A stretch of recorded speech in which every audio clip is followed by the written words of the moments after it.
Hey there, I'm Amanda Nicole, and I'd like to welcome you to my channel. In this video, in this episode, I'd like to talk about what's called plant communication, communicating with plants, talking to plants, hearing from plants.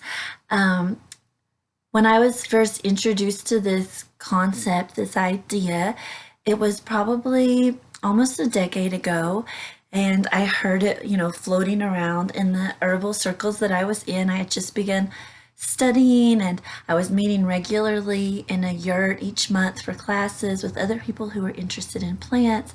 And this would come up, this idea that you could hear from the plants, that there was a way to communicate, that there was a conversation that could be going on. And I was incredibly curious and interested because that just sounded so magical in the best possible way. And it was almost like, maybe all of the fairy tales that I had read when I was small might possibly be true, right?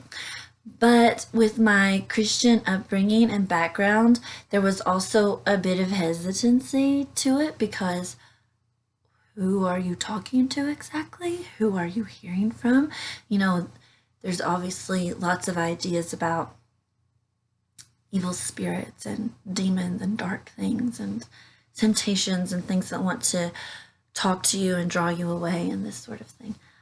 So I was part of a group. I had just joined a group at the time that was an herbalist group that was also explicitly Christian. I think I might be wrong about this, but I think to be a member, you had to say, that yes, you were a Christian. Maybe there was more that needed to be said.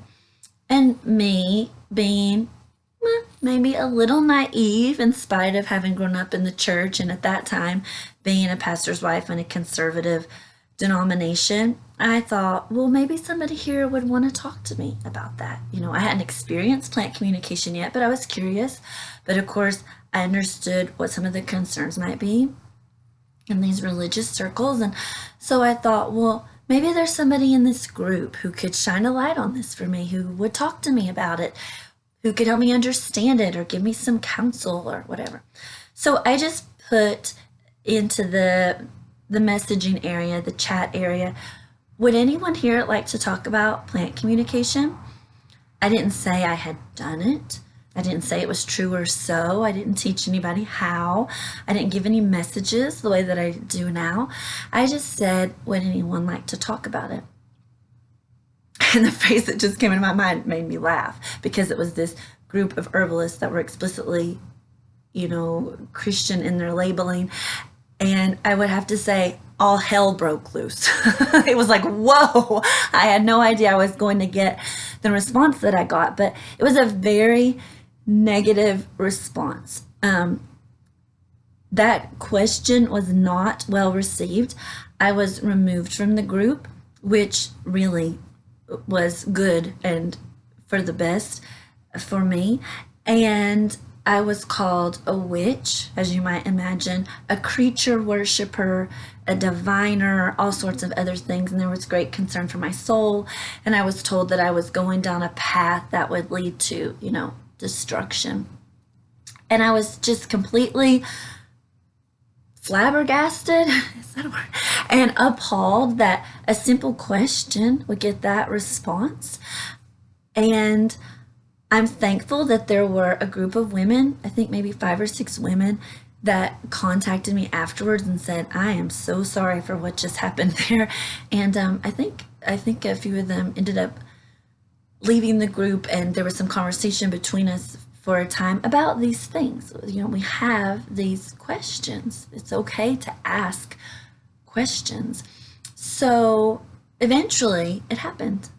Eventually I heard it.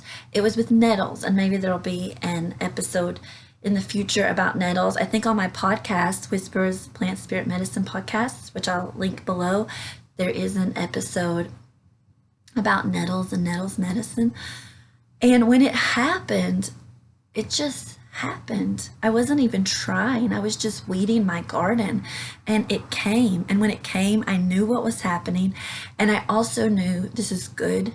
This is real. This is true. This is how the world works, and the world is beautiful. So, a little bit about how this works for me. My children have asked me when I say, Mullen told me this, Nettles told me that, Rose said, Oak counseled. My children have said to me, when a plant talks to you, do you hear their voice? Like, do they have a voice? And the first time that one of my children asked me, it was actually one of my sons, I said to him, I don't hear an audible voice. Isn't that good for anybody who might think I'm crazy or insane or might need some sort of psychological examination, which some are concerned about? I said to him, I hear it with my heart. My heart hears it. And that's true for me. I don't know how you would describe it if you've experienced it. I think everyone is different. Some of us see things, some of us hear things, some of us feel things. There's all different ways that we receive information, that we communicate. But for me, it's a knowing in my heart. I will have the words, I will have the images in my mind. They're not audible, but they're known. They're words, they're images, but it's my heart. I'm communicating for me through my heart. And I think that this is truer than I may even know. Some of you may even have more information about it. But our heart is not simply a pump that's moving blood through our body. It's not simply a muscle, right? It's not simply part of the cardiovascular system or the endocrine system or the musculoskeletal system or the nervous system. Isn't that complex? Our heart is an organ of perception. It perceives, and it's known now, not just by those who might be considered woo, but through research and science and observation and measurement, that our hearts really are putting out an electromagnetic field. I mean, there is energy, there is vibration everywhere. We're perceiving all of the time, and it's through our hearts. So this is what I told my son. And it's interesting because when I say that I receive this communication with my heart, I open my heart. So what's possible? I open my heart to hearing and to knowing. I also said there's different ways that we communicate. Some of us see, some of us hear, some of us feel. When I'm in class with students and we pass a tincture, we pass an essence, I tell them, just pay attention to your body. Pay attention to these things. And so some of them will see really vivid images, and then some of them just have words, and then some of them will describe how they feel in certain parts of their bodies, and then some of them will offer a song that came to them, or a memory, or a taste. It's really, fascinating. We all have different ways that are strongest for us when it comes to knowing. And it's so interesting to me that we don't allow for that when we think of communication or talking. We think that the only way to communicate is to speak, and to speak with words out of our mouths. And some of us, sadly, in our society and culture think, one language would be preferred, please, right? But that's not so. Even among humans, there is a great diversity of language. Not only, let's say, of French or German or Spanish, but even within a particular language like English, you have the way people might speak in the UK, or the way they might speak here in North America, or even in North America, where I am in the South. You're going to get a lot of different ways of speaking English, with the vernacular of particular places, and the accents, and just ways of speaking. There's so much diversity simply in speaking with our mouths. But then we have animals, right? And we're certain that our dogs or our cats or our birds or whatever creatures we might have are communicating when they make their different sounds, or when they look at us in a certain way, or when they take their paws and do this or that, or they move their tails a certain way. We allow for that to be communication. It's interesting to me that we don't do the same thing for plants because plants are also living things and they are conscious. It's interesting too now. I don't even have to defend myself or prove what I say. People are welcome to Google and find how now scientists and others are learning what really people have known since the beginning of time, especially before we were so disconnected from nature and from spirit, that here's how trees communicate with one another. Here's how mushrooms and other fungi communicate not only with each other but with other plants, right? Communication is happening all the time, all around us. This is not impossible.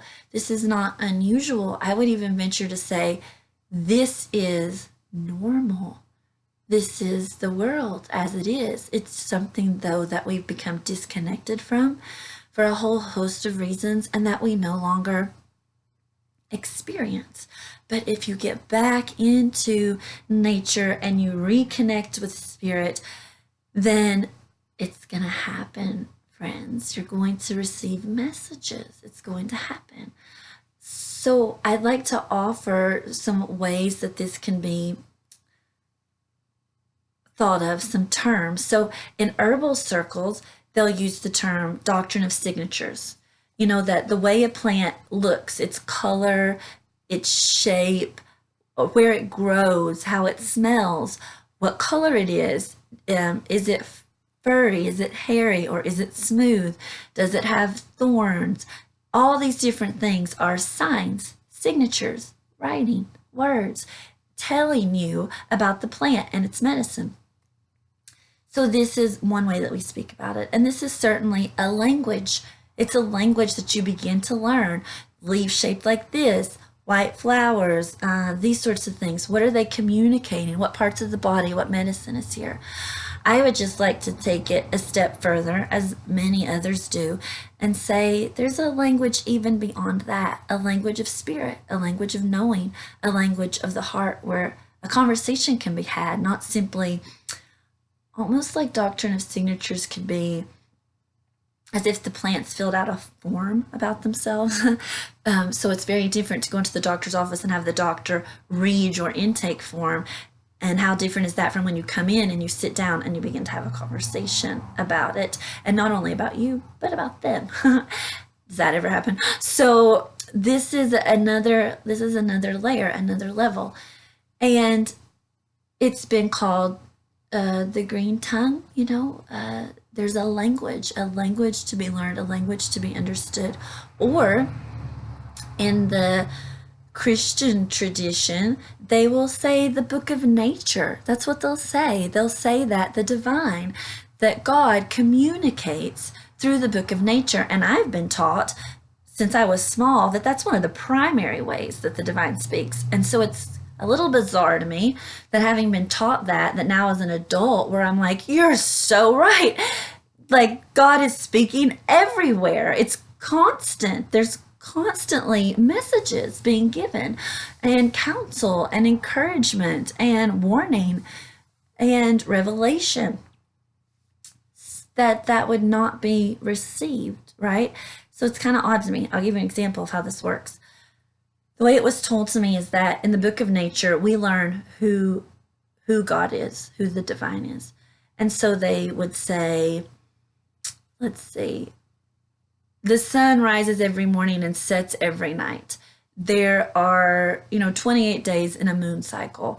There are seasons that come and go, and here's how they work. And so they would say, we see that God is a God of order, and the book of nature has spoken to us. Well, the book of nature has spoken to you, but really, that's all? That's all that you got from that, right?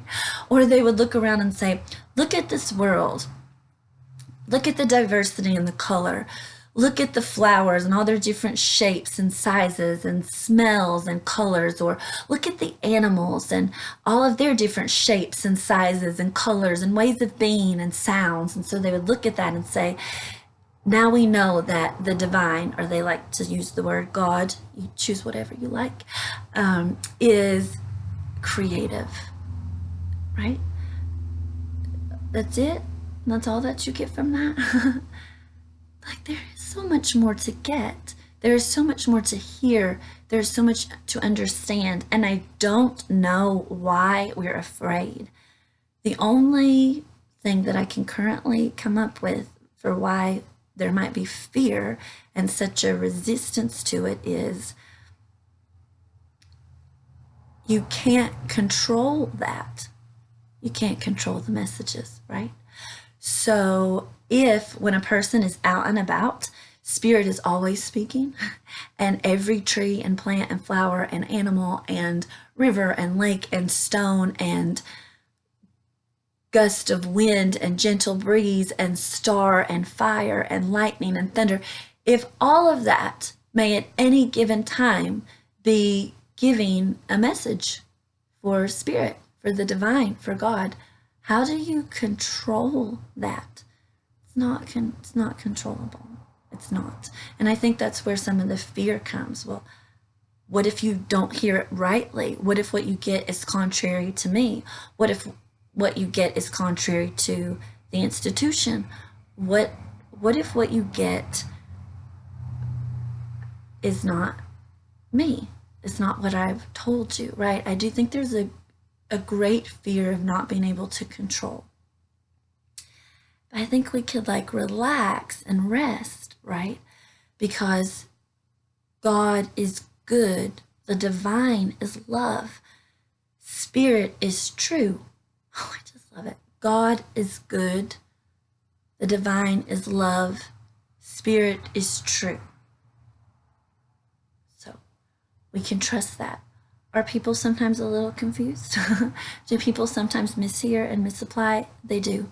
But it's okay because all of us are always being held by the divine. Everything is well and everything will be okay.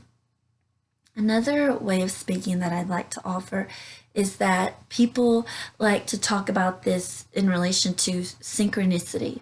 So suddenly you see this plant here, and then you see it here and here and here, and at this time and in this way, or this animal comes here, and then it comes here and here and here, and this time and in this way. And we, those of us who want to know and are paying attention, we pair those things up and say, the divine is speaking. Look at these synchronicities. This means something. And sometimes in certain religious traditions, people get upset with that and they think it's some sort of divination, divining, magic. But they have a word for that too. It's called providence. So they say that, how do we know God? Well, one of the ways we know God, one of the ways we know the divine, one of the ways we know source is through providence, through what happens in the world, through the timing of things, through events. That's how we know. They would say the mind, and I would also say the heart of the divine, of God. Synchronicity, providence, it's language. It's pattern. It's paying attention to what's going on around us and letting it communicate to us. So here's the thing though. It's a language. And just like any language, it takes time to learn it and practice and a desire and engagement, especially right now when we're so removed and disconnected in so many ways from spirit and from nature and from earth and from source.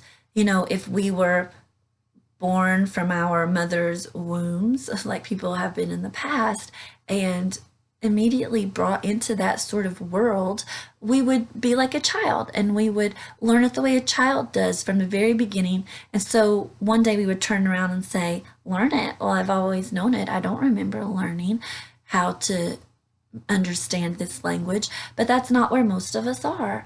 Most of us are in a place where we're adults who have to sit in a classroom and try to learn to speak fluent French, right? So it can be a little more difficult. But the good news is that Spirit wants to speak to us. The world wants to be connected. Oneness, unity, love, connection is the longing of the universal heart. It is the longing of source, of the beginning, of origin. And so if we just open, then it begins. And sometimes I think what we're really having to learn once it begins is not so much the language, though that can take practice and knowing, right? But to trust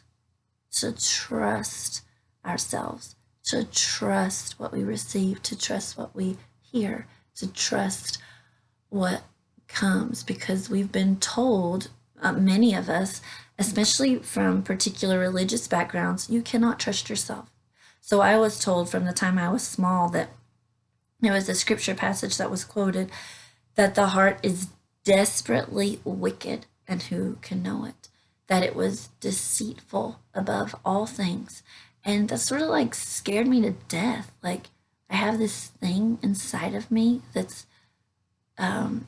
deceitful above all things, that's desperately wicked. Like, that's sort of scary. So let's just shut that. Ready? Let's just shut that damn thing down, right? Let's not listen to that. And so many of us, especially if we are somehow influenced by particular religious traditions, and so many of us are, especially here in North America, we forgot how to listen to the heart. And the heart is spirit. The heart is the divine. The heart is love and the connection to source. Heart matters. It matters. This organ of perception that's perceiving what is around us all the time, to simply shut it down and shut it up and silence it, to be honest with you, it's no wonder that we're in the mess that we're in. It's no wonder things look the way that they look. We are disconnected from source. We are disconnected from love. I could preach on this for a while, so I'll stop. But I would encourage you to open your heart. Give it a chance. Just go outside and sit and take a deep breath and just say, if anyone would like to talk to me, anyone that's good and kind and loving, I'm here. I'd like to hear, and just open your heart and see, does the wind, does the tulip poplar, does the stone, does the river, does the bee, robin, zinnia, have something to offer to your heart? Or maybe you'll just sit in silence and feel it. Or maybe you'll suddenly feel like you want to sing. That came up from your heart. That came from someone, somewhere, from spirit. Or you could go because you're drawn to a particular plant or a particular body of water or a particular piece of land. You can listen to land and introduce yourself. Say hi and begin a conversation. Open up and see what happens. And your world will become much wider, much more beautiful, expansive, rich, lovely.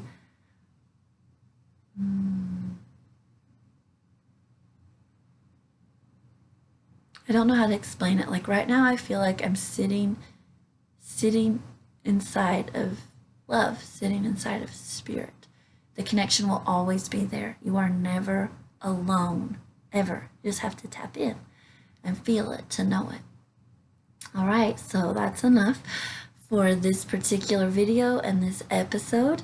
You can look below and see a link to my website, where you can also find a link for my class that's starting up in March, the Online Embodied Apprenticeship. It's a 9-month program.